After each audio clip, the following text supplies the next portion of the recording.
नमस्कार। मैं कमलेश कबीर आपका एक बार फिर स्वागत करता हूं इस नए एपिसोड। आज के इस एपिसोड में हम बात करेंगे जंग की तैयारियों की। और ये बात करना इसलिए जरूरी हो जाता है क्योंकि जिस तरीके से सरकार का आदेश है आज मॉक ड्रिल, तो मॉक ड्रिल जो है वो बहुत सारे जिलों में रखी गई है। सायरन बजेगा। अब ऐसी स्थिति में भारत सरकार की तैयारियों की अगर हम बात करें तो अंदेशा जो है वो साफ तौर से जाता है कि जंग की तैयारियां बहुत जोरों शोरों से चल रही है। तो इसका मतलब ये नहीं है कि जंग जो है वो होने वाली है। अब जब मैं ऐसा कहते हैं कि जंग होने वाली है तो मैं ऐसा इसलिए कह रहा हूं क्योंकि इस वक्त पार्लियामेंट्री बोर्ड, जिसमें निशिकांत दुबे ने, जिसको कहें कि पीएमओ को, सरकार को एक चिट्ठी लिखी है, एक लेटर लिखा है, और उस लेटर में यह डिमांड रखी गई है कि जो भी लोग 22 अप्रैल के बाद में देश विरोधी कंटेंट बना रहे हैं, तो जिस तरीके से पाकिस्तान के यूट्यूबर्स के ऊपर लगाम लगाई गई थी, उनके ऊपर अब लगाम लगा देनी चाहिए। तो इसकी जरूरत क्यों पड़ी? इसकी जरूरत इसलिए पड़ी क्योंकि कुछ मीडिया के लोग जो है वो अपने आप को राष्ट्रवादी दिखाने की कोशिश कर रहे हैं, और कुछ ऐसे लोग हैं जिसको हम दरबारी मीडिया कहते हैं। तो वो लगातार जो है वो अनैतिक व्यवहार से, या हम कहें कि अनैतिक सवाल पूछकर सरकार के ऊपर और लोगों में एक भ्रम की स्थिति पैदा कर रहे हैं। अब जब हम राष्ट्रवाद की बात करते हैं तो राष्ट्रवाद के लोग अगर ये कहते हैं कि अब जंग की तैयारी हो चुकी है, आज की रात ऐसे होगी, तो वो किसी ना किसी तरीके से, क्योंकि जब मॉक ड्रिल की बात आती है तो ये सवाल उठता है, तो वो ऐसी स्थिति में एक पैनिक क्रिएट करने की कोशिश करते हैं। तो ये भी अपने आप में जो है वो गलत है। इन बातों का ध्यान रखना चाहिए, क्योंकि जब हम जंग की बात करते हैं तो जंग के लिए अगर भारत जाता है तो इसके लिए अभी बहुत सारी तैयारियां और बहुत सारे ऐसे इंडिकेटर्स आपके सामने आएंगे जिससे आपको लगेगा कि अब जो है वो जंग होने वाली है या हो सकती है। अब जब मैं ये कहता हूं तो ये क्यों कह रहा हूं, इसमें सबसे बड़ा कारण, पहला कारण, जिस तरीके से पाकिस्तान के एयर स्पेस में जितने भी जो मेजर एयरलाइंस है उन सब ने उस एयर स्पेस के इस्तेमाल से अब मना कर दिया है, ऑलमोस्ट जो है वो बंद हो चुकी है। तो ये एक इशारा मिलता है। दूसरा, जिस तरीके से मॉक ड्रिल का सायरन बजेगा, तो मॉक ड्रिल का जो सायरन बजेगा देश में, तो ऐसा सायरन जो है वो 1971 में भी बजा था। अब जब 1971 में ये सायरन बजाता तो ये युद्ध की तैयारियों से इसलिए है ताकि हमें मेंटली प्रिपेयर कर सके, हम लोग उस चीज के लिए अपने आप को तैयार कर सके कि हो सकता है आने वाले दिनों में भारत जो है वो युद्ध की स्थिति में चला जाए या युद्ध में चला जाए। अब इसमें आपको सुरक्षित स्थानों पर जाना है, ब्लैकआउट करना है, वो तमाम तरह की चीजें जो है वो आपको इसमें सिखाई जाती है। अब ऐसे में इसका एक और बड़ा कारण ये होता है क्योंकि युद्ध की स्थिति को अगर हम एक बार के लिए मान ले कि ये नेशनल डिजास्टर की तरह है, तो ऐसे में सिविल और डिफेंस के साथ में समन्वय कैसे जो है वो स्थापित किया जा सके, इसका भी एक जो है वो बड़ा इशारा मिलता है। तो ये मॉक ड्रिल जो है वो एक जंग की, जिसको हम कहें कि आपके दरवाजे पर एक दस्तक है कि ऐसा आने वाले समय पे हो सकता है।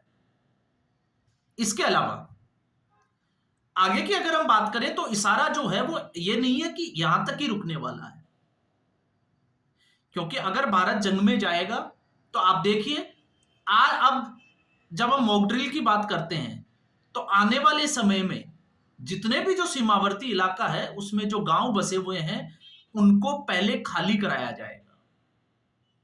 तो आप ये मत समझिए कि आज मॉक ड्रिल हुई है तो कल जो है वो हमला होने वाला है। तो अभी कुछ स्टेप और बाकी है जो सरकार को जंग में जाने से पहले लेने होंगे, इसलिए इस स्थिति में हमें पैनिक होने की बिल्कुल भी जो है वो जरूरत नहीं है। और जो आपको इस तरीके का पैनिक जो है वो क्रिएट कर रहे हैं अपने व्यूवर्स बढ़ाने के लिए, या फिर अपने आप को यह दिखाने के लिए कि वो प्रधानमंत्री नरेंद्र मोदी के साथ ही मीटिंग करके आए हैं, जैसा कि मैं पहले वीडियो में कह चुका हूं। क्योंकि अभी आप देखिएगा जिस तरीके से पंजाब में किसानों को यह कहा गया था कि वो जल्दी से जल्दी खेतों में गेहूं की कटाई कर ले और खेत खाली कर दे, जो सीमावर्ती इलाके थे। तो अब ठीक इसी तरीके से गांव भी खाली कराए जाएंगे अगर जंग की तैयारी होती है, जंग शुरू होने वाली होती है। फिर उसके बाद में आपने देखा होगा कि कुछ हाईवेज वगैरह भी बंद कर दिए जाएंगे, सिर्फ और सिर्फ वो जो है वो आर्मी के वाहनों के लिए, कॉन्वॉय के लिए ही खोले जाएंगे।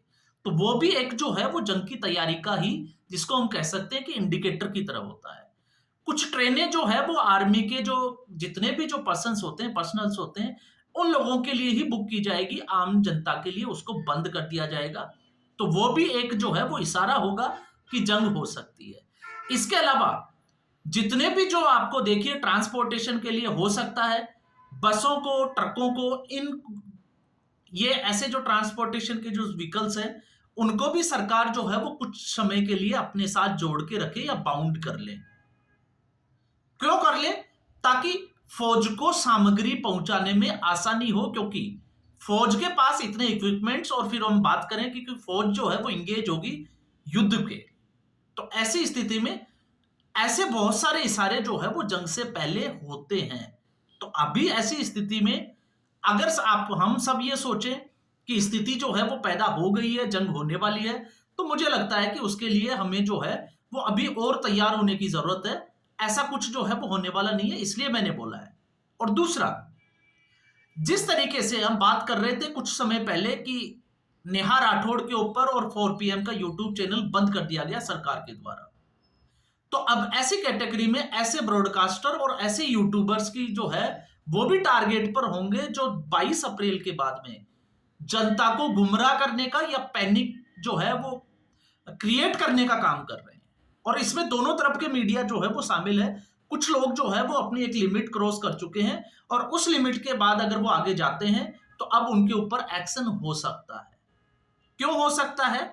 क्योंकि आपने देखा कि पाकिस्तान जो है वो उन यूट्यूबर्स को टूल किट की तरह इस्तेमाल कर रहा है। आज नेहा राठौड़ की चर्चा हो रही है पाकिस्तान में। जिस तरीके से आपने देखा होगा उदित राज हो गए और कांग्रेस के अजय राय की बात करें तो वो राफेल को जो है वो एक खिलौना बताने की कोशिश कर रहे हैं। तो ये साफ तौर से ऐसा नहीं है कि इसमें यूट्यूबर्स ही है, इसमें कुछ राजनेता भी शामिल है। तो ऐसी स्थिति में ये एक ऐसे समय है जिसमें हम लोगों को जो है वो धैर्य रखना चाहिए और सरकार के साथ नहीं तो कम से कम जो है वो विरोध में खड़े नहीं होना चाहिए। अननेसेसरी जो है वो सरकार की कार्रवाई के ऊपर या सरकार के ऊपर ऐसी स्थिति में सवालिया निशान उठाने से बचना चाहिए। तो यहां पर माजरा जो है वो आपको समझ में आ चुका है, क्योंकि 22 अप्रैल से लेकर अब तक जिस तरीके से प्रधानमंत्री नरेंद्र मोदी लगातार जो है वो हाई लेवल मीटिंग कर रहे हैं, लगातार जो है वो पाकिस्तान के ऊपर कड़े एक्शन लिए जा रहे हैं, तो ये इशारा है कि भारत जो है वो युद्ध की तरफ जा सकता है। और आज भी आपने देखा जिस तरीके से चिनाब नदी के जो बांध के जो दरवाजे थे वो बंद कर दिए गए थे और फिर अचानक से जो है आज जो है वो खोल दिए गए हैं। और ऐसी स्थिति में पाकिस्तान जो है वो इससे पहले भी 4 से 5 दिन पहले आपको पता होगा कि बाढ़ की स्थिति से गुजर चुका है और एक बार फिर पाकिस्तान में बाढ़ का अलार्म जो है वो बज चुका है। पाकिस्तान इस वक्त जिस तरीके से घबराया हुआ है और जिस तरीके से देश और दुनिया की नजर जो है वो भारत के ऊपर है, तो ऐसी स्थिति में आप लोगों से या हम कहें कि ऐसी गुजारिश रहती है कि कभी भी ऐसे लोगों से इन्फ्लुएंस ना हो जो आप लोगों को भ्रमित करें।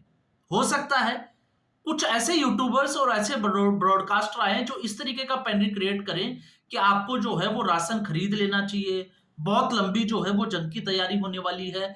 वो ऐसा इसलिए कर सकते हैं ताकि सामान जो है वो महंगाई बढ़े, सामान महंगा बिके, आप पैनिक हो और मॉल के बाहर जो है वो आप लोगों की लाइन लग जाए।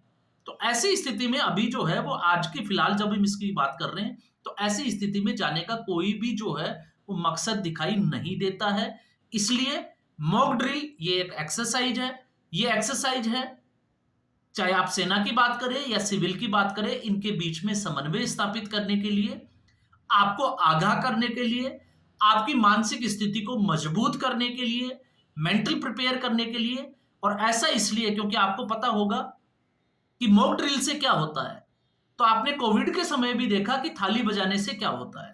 तो थाली बजाने से कुछ नहीं होता, लेकिन कहीं ना कहीं हमारी मानसिकता, हम उस चीज के लिए मेंटली प्रिपेयर हो जाते हैं ताकि हम उस चीज से फाइट कर सकें, पैनिक की सिचुएशन में जो है वो ना चले जाएं। और आपने देखा कि कितनी बड़ी जो महामारी आई थी कोविड जैसी, उसमें भी भारत जैसा देश जो इतनी आबादी होने के बावजूद जो है वो इससे लड़ गया, स्लम्स के बावजूद जो है वो लड़ गया। तो आप समझ के देखिए कि इस स्थिति में जब भारत जो है उसके पास एडवांटेज ज्यादा है, भारत की ताकत ज्यादा है, पाकिस्तान इस वक्त पूरी तरीके से जो है वो डिमोरलाइज है, घबराया हुआ है, पाकिस्तान टूटने के कगार पे है, क्योंकि बलूचिस्तान ने लगभग 2 ऐसे जगह हैं जहां पर कब्जा कर लिया है, पाकिस्तान की सेना को खदेड़ दिया है। तो ऐसी स्थिति में पाकिस्तान जो है वो ज्यादा समय तक टिकने वाला नहीं है, लेकिन फिर भी एक अंदेशा रहता है, क्योंकि लड़ाई जब होती है 2 देशों के बीच में, तो कोई भी देश जीते कोई भी हारे, तो नुकसान जो है वो हारने वाले को तो बहुत ज्यादा होता है, लेकिन जीतने वाले देश को भी नुकसान होता है। तो इसलिए ये ग्राउंड पे जो है वो सरकार की तैयारियां हैं, सरकार अपनी तैयारियों का जायजा कर रही है, सरकार जो है वो समन्वय स्थापित करने की जो है वो कोशिश कर रही है। तो ऐसे में किसी भी स्थिति में, और मुझे लगता है कि ऐसे लोगों के भ्रम में जो है वो बिल्कुल भी नहीं आना चाहिए। तो आज के एपिसोड में बस इतना ही। उम्मीद करूंगा वीडियो एपिसोड आपको पसंद होगा। अगर वीडियो पसंद आए, वीडियो को लाइक करें, शेयर करें, चैनल जरूर सब्सक्राइब करें। जय हिंद।